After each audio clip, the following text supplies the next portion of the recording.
Hi guys, Bigg Boss Malayalam season 7 പുതിയൊരു promo ആയിട്ടാണ് എത്തിയിരിക്കുന്നത് കേട്ടോ. ലാലേട്ടൻ്റെ അടിപൊളി ഒരു പ്രൊമോയാണ്.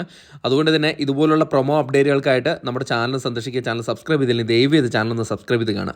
ഏതായാലും പ്രൊമോയിൽ കാണിച്ചിരിക്കുന്നത് നമ്മുടെ അനീഷിനെ പഞ്ചിക്കിടുന്നതായിട്ടാണ് കാണിക്കുന്നത്. ഒരു രക്ഷയില്ല. ഇന്നത്തെ എപ്പിസോഡ് ഫുള്ള് ലാലേട്ടൻ തകർത്ത് വാരി എന്നാണ് അറിയാൻ കഴിഞ്ഞത്. പ്രൊമോയിലും അങ്ങനെ തന്നെയാണ് കാണിക്കുന്നത്. അനീഷ് പറഞ്ഞ ചില കാര്യങ്ങൾ എടുത്തിട്ടാണ് ലാലേട്ടൻ ക്വസ്റ്റ്യൻ ചെയ്യുന്നത്. അപ്പം ലാലേട്ടൻ തുടക്കത്തിൽ തന്നെ പറയുന്നുണ്ട്, ഇവിടെ ചിലർക്കൊന്നും PR എന്താന്ന് പോലും അറിയത്തില്ലാത്ത ചിലരുണ്ട്, അത് 3 ദിവസം ആയേ കിട്ടിയുള്ളൂ എന്നൊക്കെയാണ് പറയുന്നതെന്ന് പറഞ്ഞു. അപ്പോഴേക്കും നമ്മുടെ അനീഷ് പറയാണ്, എനിക്ക് 3 ദിവസമേ സമയം കിട്ടിയിട്ടുള്ളൂ ലാലേട്ട ഇങ്ങോട്ട് വരാൻ എന്നാണ് പറഞ്ഞത്. അപ്പോഴേക്കും ലാലേട്ടൻ പറഞ്ഞു, ഇത് 3 ദിവസമോ?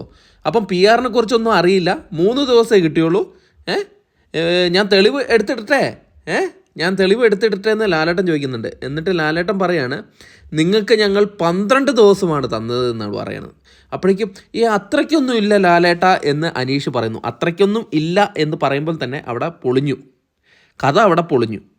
അവിടെ ലാലേട്ടൻ പറയുന്നുണ്ട്, ഞങ്ങൾ 12 ദിവസമാണ് തന്നിരിക്കുന്നതെന്ന് പറയുന്നു. പിന്നെ PR അറിയാത്ത മുലകൂടി മാറാത്ത പിള്ളേരൊന്നും അല്ല അതിൻ്റെ അകത്തുള്ളത്. PR എല്ലാവർക്കും അറിയാം എന്താണ് PR എന്ന് ഉള്ള സീസൺ 4 തൊട്ട് എല്ലാവർക്കും അറിയാം PR എന്താണെന്ന്. എന്തായാലും അനീഷിന് അതൊരു നെഗറ്റീവായിട്ട് മാറത്തുള്ളൂ. PR എന്താണെന്നും അറിയത്തില്ല എന്ന് പറഞ്ഞത് അത് നെഗറ്റീവായിട്ട് തന്നെ അത് പൊളിച്ചു കൊടുക്കുക എന്നുള്ളതാണ് ലാലേട്ടൻ്റെ ലക്ഷ്യം. അത് പ്രൊമോയിൽ അത് കാണിച്ചു കൊടുക്കുകയും ചെയ്തു. താങ്ക്